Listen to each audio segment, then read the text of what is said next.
everyone. My name is Banasa Williams. I'm co-founder of Ksoni, and we are a sustainable hair care brand that makes our products in aluminum cans, which means that our packaging is plastic free, and our formulations are specifically designed for kinky, coily, curly, and wavy hair textures. So our products are accessible as well as sustainable. And I am really pleased to have the opportunity to talk to you today about traction and that has meant for my business, and also what it means as we undergo our investment round, which we've just opened. So Hattie talked earlier about traction and her formula for how to gain traction and demonstrate that to an investor.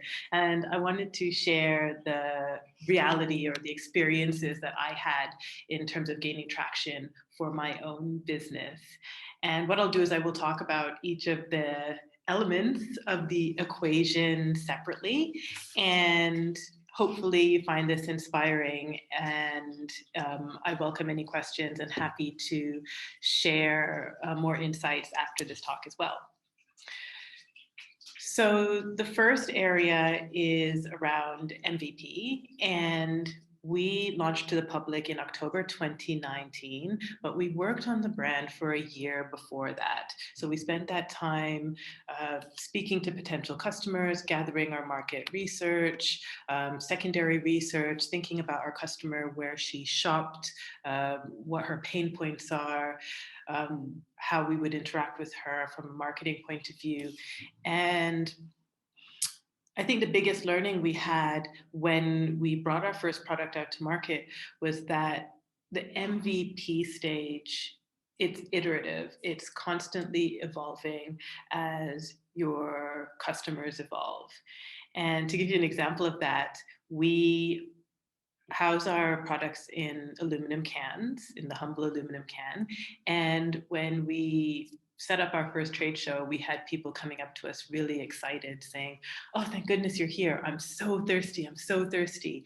And we realized that people were confusing our product with a drink because people don't expect to see shampoo in cans. They're used to seeing shampoo in plastic bottles. And we also started receiving feedback that people wanted to know how to close their product whilst not in use, to prevent spills in the shower. So our MVP needed an iteration, and we developed the Ksoni cap, which is a 3D printed device that just sits on top of the cap and allows you to close, or on top of the can, and allows you to close the product when not in use. And that for us was such a key piece of information that we would have to keep iterating on our MVP, that we're not finished when we have our MVP. And to that end, we kept listening to our consumers, getting feedback from our consumers. And later this year, we will be launching Ksoni 2.0, which, based on all the conversations we've had with our customers, it's an updated piece of packaging that our customers want, i.e. the product being travel friendly, and also that our retailers want. So that's part one of the equation, MVP. The second part of the equation, first customers, is really interesting. And the biggest learning I have from this is be willing to test your assumptions. So like most founders, we had our business plan, we had an idea of the target customers that we wanted to reach. And we had three main types of customers. First, the environmentalist, who would buy Ksoni as a function of protecting the environment. Second, health and wellness consumers who are involved in maybe becoming vegetarian or vegan or yoga or other mind-body activities. And third, quality hunters, so people who believe that natural products are the most effective. And we thought that of all of these groups, that the environmentalists would be most keen to use our products. And we went to our first trade shows, and we were really surprised that they weren't as excited that Ksoni was here as we were. And what we actually found was that consumers who were at the beginning or middle stages of their sustainability journey, who were maybe overwhelmed with all of the choices that are available, were gravitating towards Ksoni and returning and buying Ksoni over time.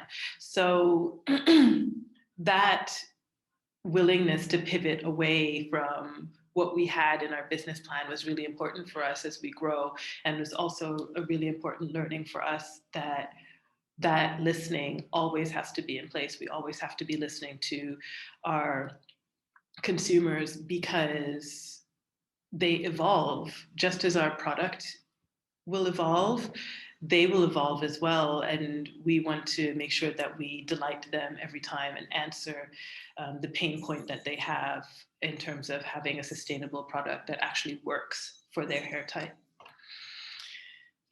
The third area of the equation is my favorite, the marketing machine, because I am a marketer by trade. I spent the last 15 years of my career in sales and marketing roles for lifestyle brands and health and wellness brands. And the marketing machine is incredibly important to grow the brand and to demonstrate to investors that this will be a profitable business.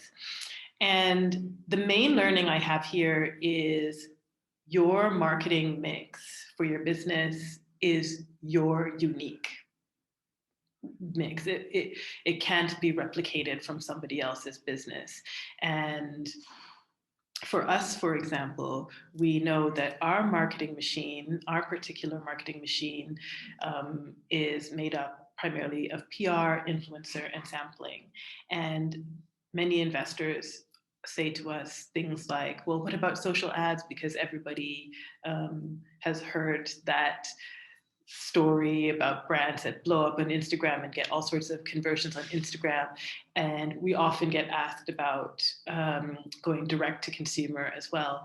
And for us, because we look at our customers and the way that they like to shop, we know that what works best for us is to do PR, influencer, and sampling, and not to invest in social ads or to focus only on one channel, because we've tried it and we've seen the impact on not only our conversion, but our customer acquisition cost.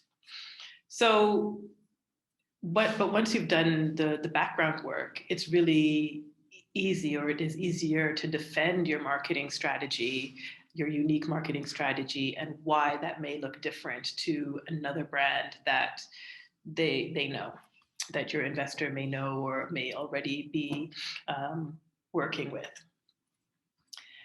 The last thing I'd like to say about traction is I find it really helpful to break it down into mini milestones, because we're often on the hamster wheel as founders of constantly trying to grow and being in the midst of issues and problems. And it can leave us feeling really burnt out or demotivated, or feeling like if we haven't gotten anywhere.